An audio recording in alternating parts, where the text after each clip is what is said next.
I'll tell you what it was like to live with depression. A nagging negative tape kept playing in my head, and sometimes it was just kind of a low background noise. Other times it drowned out all the music of the world. I remember exactly what it said. You are doomed to disappointment. You don't make the grade. Your needs do not matter. Joy is not for you. I remember one night after work, I was probably about 36, sitting on the kitchen floor in my bathrobe with a glass of wine in my hand and tears streaming down my face.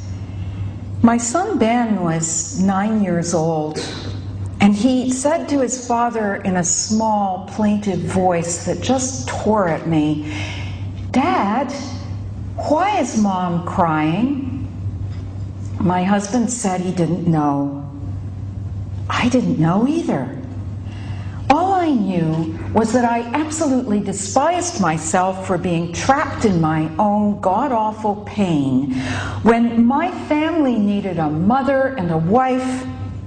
I thought to myself, if I just tried harder, if I was not so selfish, this would not be happening. I thought I was selfish, and sometimes I was told that I was selfish.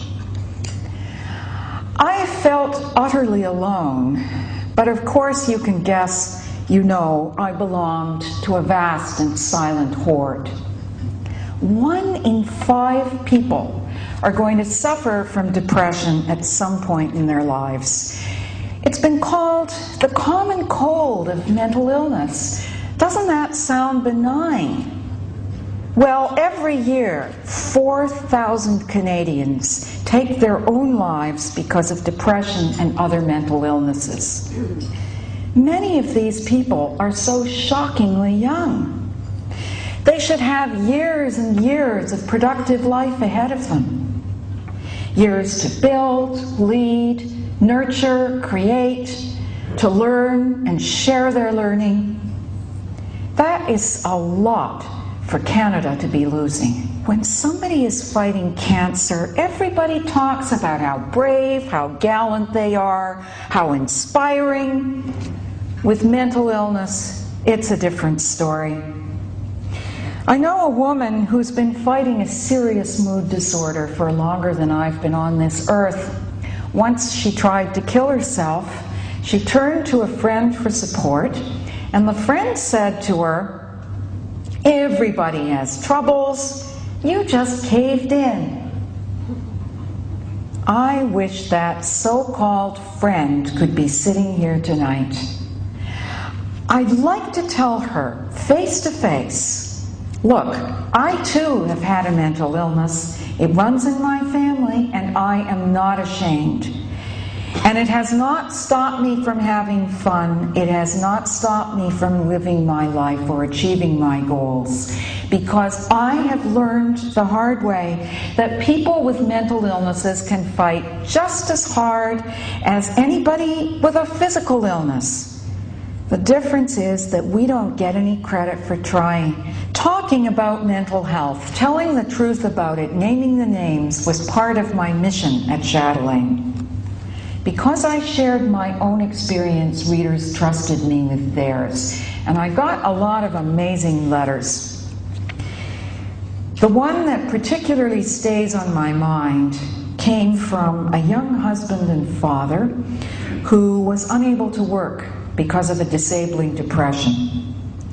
He couldn't provide for his family, so of course he thought he was failing as a man. He wrote to us because we had just published some advice for people who wanted to help a friend with breast cancer. And he wanted me to know that all of the tips applied equally to him and his family. I'd like you to hear the advice. Be there. Don't treat me differently. Please do ask me how I am. Make a concrete gesture of support. Listen to my family. Take my kids out. Bring food. be patient with my work habits, listen to me, do unto others. This man could have been my colleague, my neighbor, or my friend. He could have been your brother, he could have been your son, he could have been your husband. When I first recovered from depression, I used to look back on my dark years and think of all the things that I missed.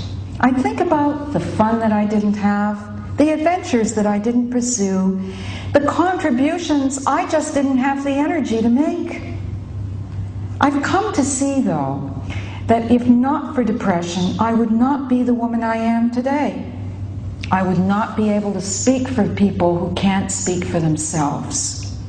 And I would not be so charged up and enthused about what we can all accomplish for the silent horde once we leave this room. The time is right. The springboard is in place. It is going to be a great adventure. Thank you very much.